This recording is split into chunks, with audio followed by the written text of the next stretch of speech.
Hello everyone, it's Janki and welcome back to my channel. And today we'll be discussing about some books that are highly rated on Goodreads but in my opinion aren't that good.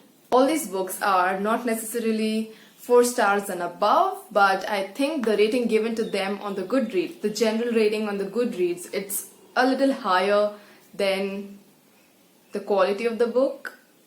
Also again, I say it, I guess, all the time when I do such videos, but this is my opinion and it's totally fine if you don't agree.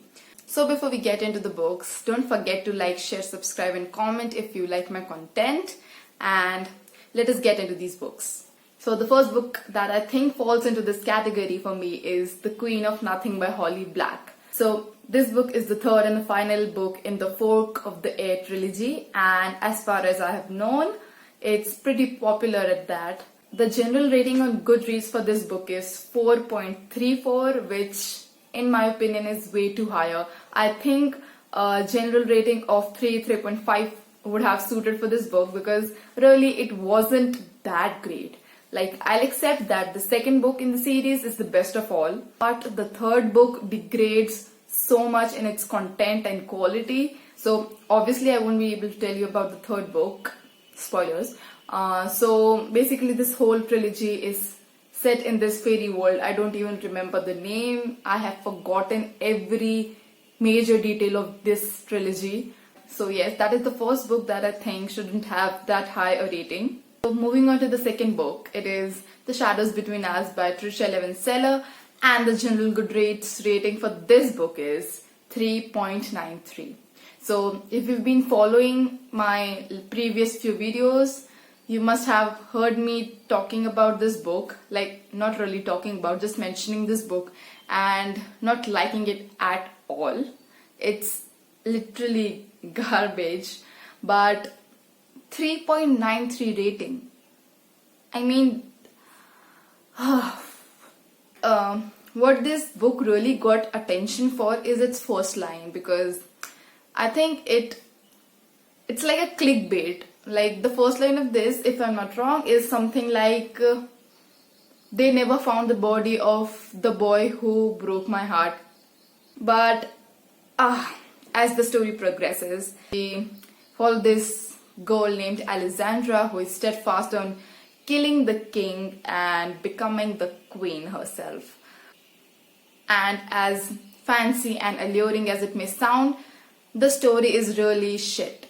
So really, I don't think I need to tell this about the book, that it's enemies to lovers. Enemies, I clearly stated why. So what kind of enemies to lovers is this if Alexandra on the 100th page is like deciding and planning to kill this king, and after 2 pages she's suddenly smitten with the king?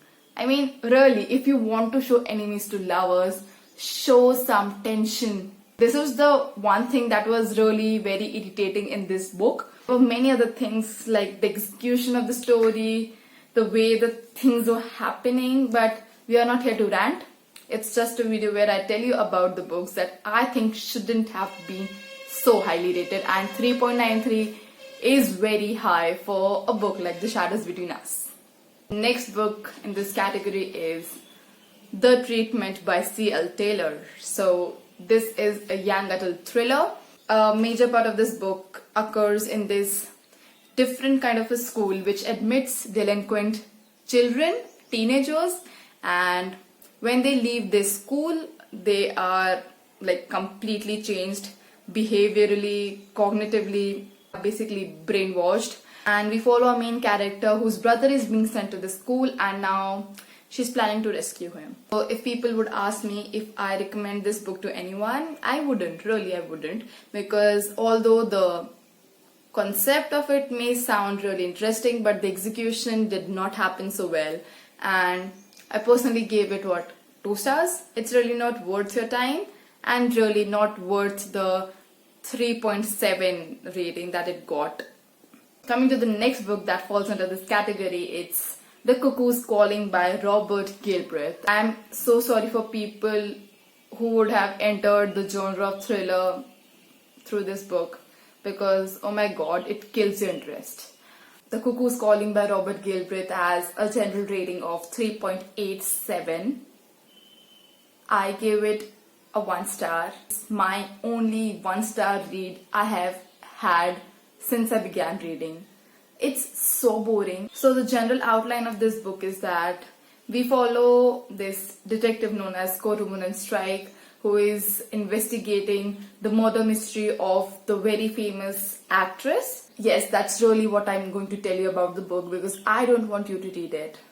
Few things that I did not like about this book was, first and foremost, the monotony of it. Like, the monotonous tone of this book did not even falter for a minute. It was so boring.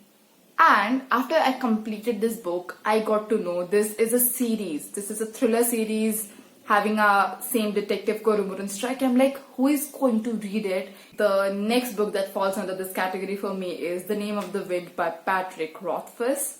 And it's an epic fantasy. It has so many elements of magic, all kinds of magic, soft magic, hard magic in it.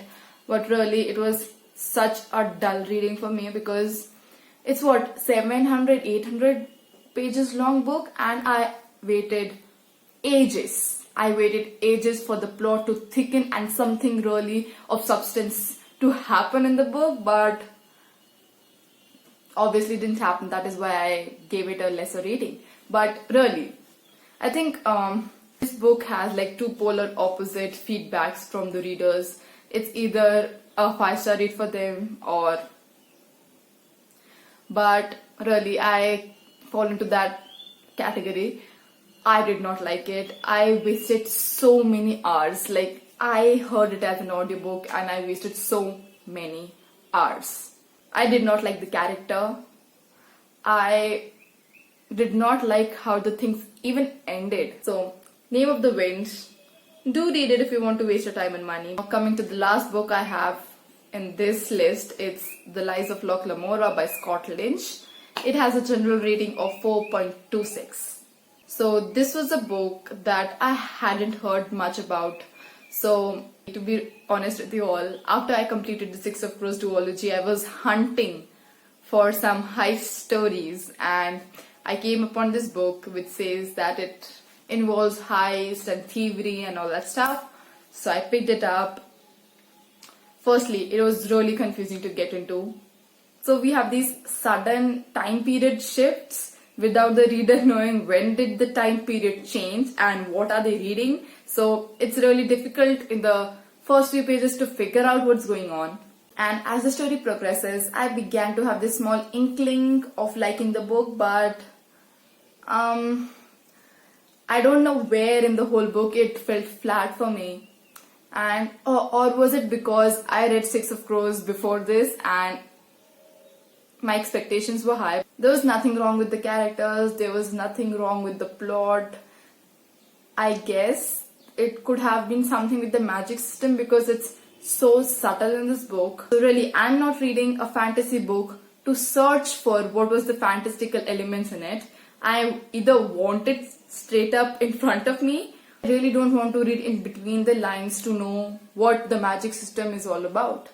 So I guess that was a miss for me. So yes, those were few of the books that I think were a little highly rated on the Goodreads, which I think could have done with a little lower rating. That is all for this video. Thank you for watching and meet you next time.